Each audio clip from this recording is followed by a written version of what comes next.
to day 99, which was spectacular in our nation's capital.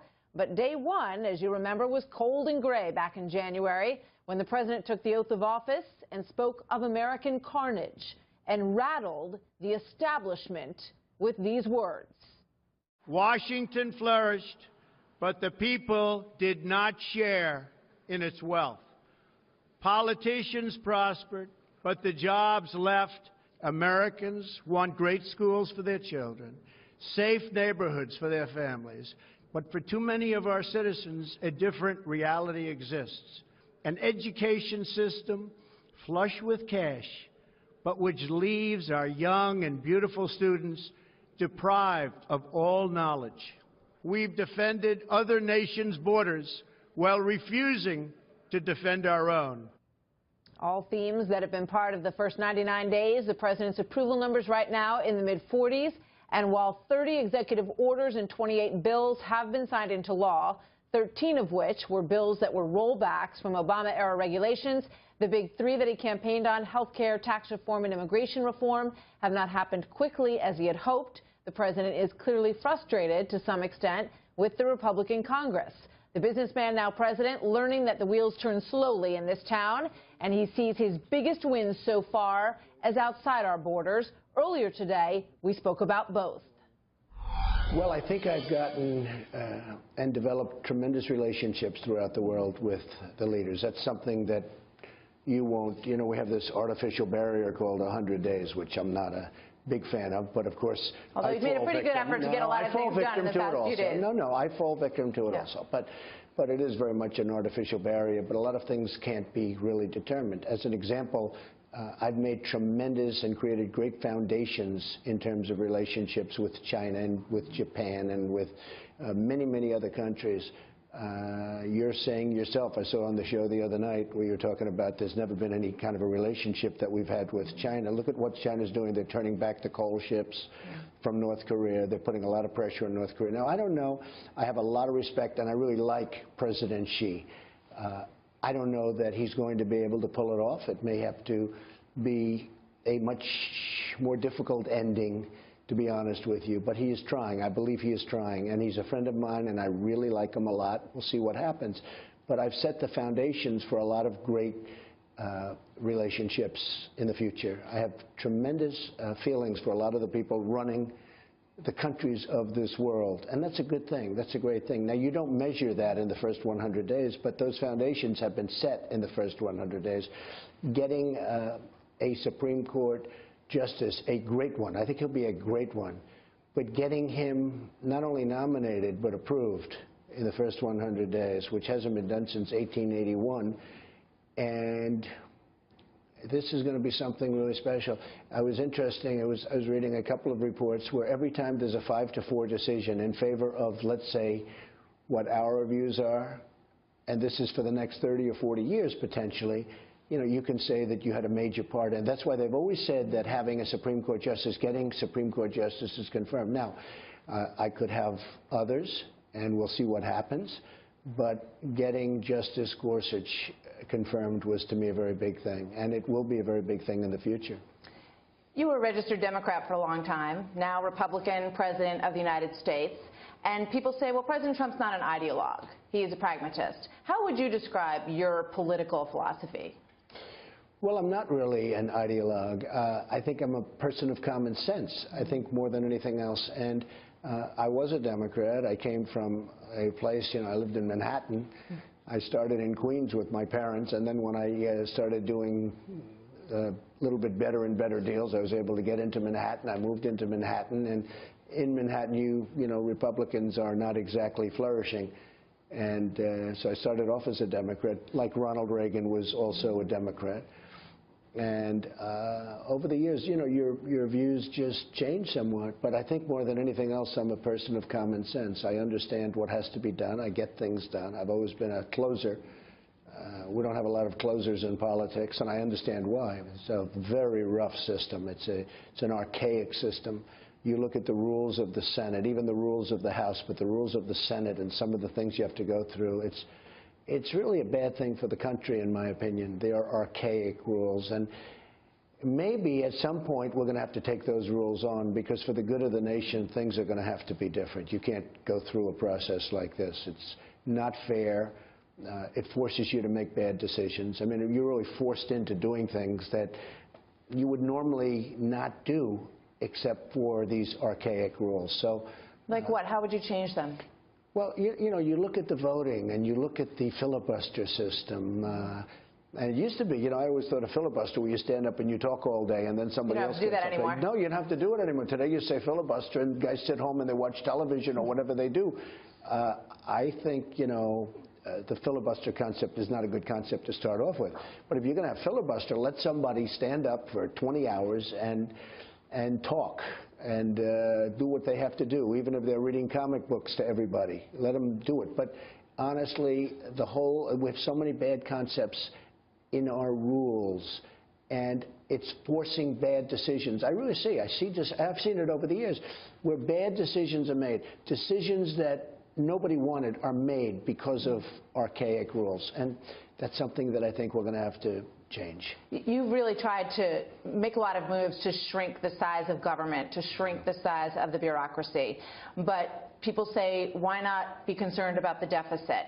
Why allow it to balloon with this tax reform deal? And why not touch entitlements? Because unless you do that, you're not really ever going to take a bite out of the spending. I'm not touching Social Security other than fraud, waste, and abuse. And I will tell you this, look, we just put in, I think, a great tax proposal. The economy is going to boom, and you'll see that. It'll take a period of time, and you're going to have some deficits in the meantime. It's sort of called priming the pump. You have to prime the pump. But look, the numbers just came out yesterday, really, the real numbers. 1.6 GDP last year under President Obama, 1.6%. Now, that is a horrible number. I call up leaders of countries and I say, because I'm so friendly with so many of the leaders, as I said, and I say, how are you doing?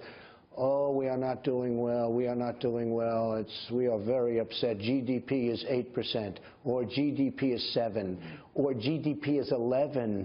And here we are at essentially 1% GDP, and we're supposed to be happy about it? No, we have to prime the pump. But, Martha, a lot of other things are happening. We're going to be doing trade bills. You see what's happening with all of the trade deals that we have, which are horrible. We're going to have a lot of money pouring into our country. In addition to which, if we can get GDP from the 1% or 1.5% to, let's say, I say 4, because I really believe it. You know, we're saying 3, but I say 4. 4 by when? And I say over the next few years, and I say there's no reason we shouldn't be able to get at some point into the future to 5 and above. But we need better trade deals. We lose a fortune with every country. Look, I've been talking about China for years. Yeah. Now, I speak nicely about China because I really do believe they're trying to help out with respect to North Korea. But the trade deficit with China is hundreds of billions of dollars. The trade deficit with Mexico is close to $70 billion.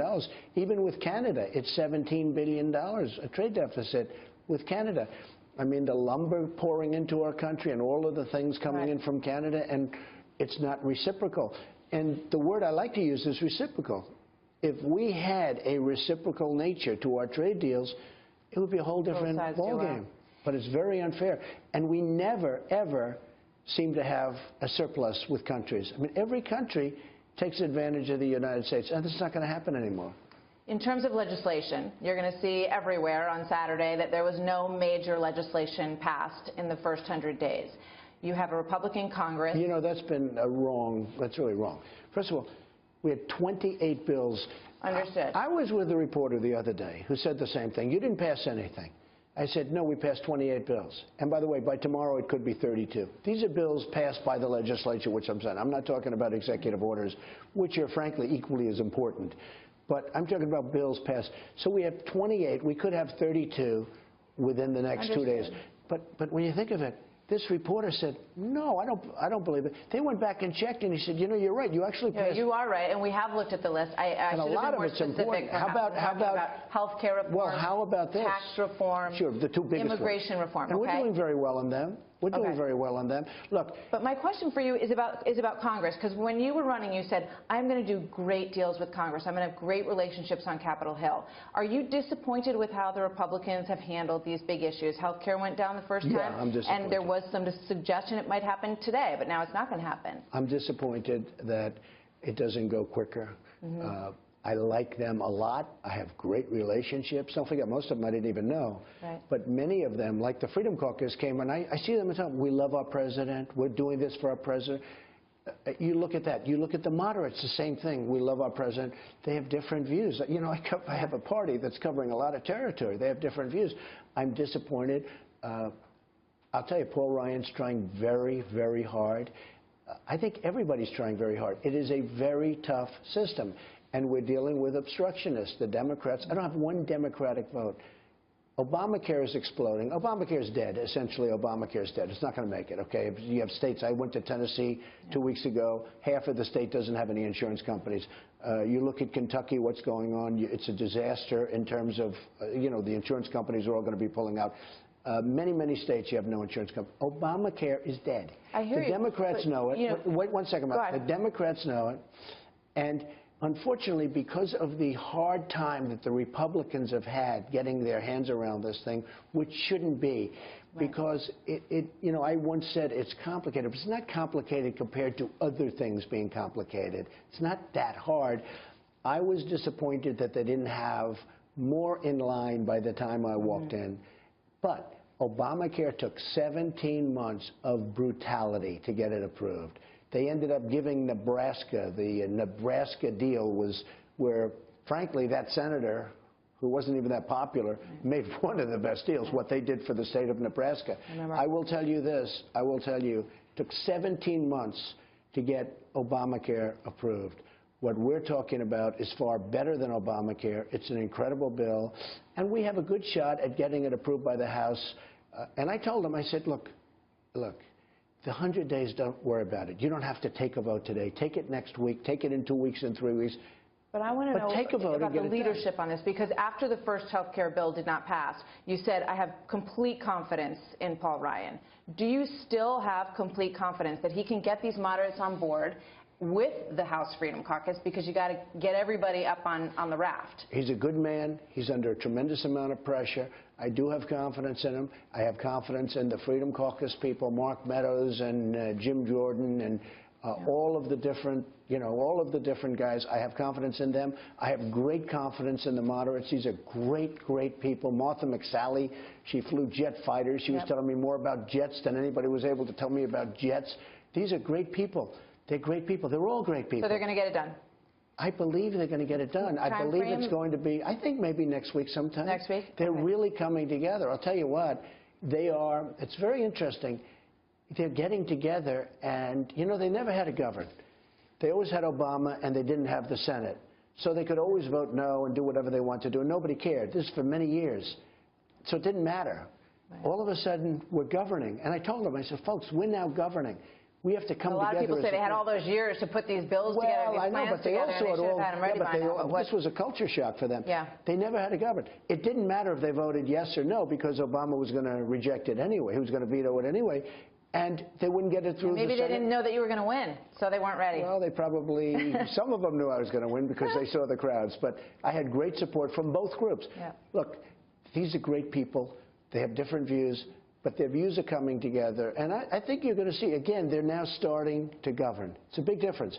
Before, whether it's Freedom or the moderates, they could always vote no. They knew the Senate was going to reject it anyway because they didn't have the Senate. And even if something happened in the Senate, Obama was going to veto it. So it didn't really matter. Now it matters. What do you say to the members of Congress who say, well, you know, the president's approval numbers are in the high 40s. It's not bad. I'm not necessarily going to, you know, bend to his will because on tax reform and on health care, I might lose my own election at home, that you don't have the numbers to make it important for them to come along with you. Let me tell you something. So I have approvals in the high 40s. Every network that you see, with the exception of Fox, Fox has been fair, but every network you see hits me on every topic, made up stories like Russia.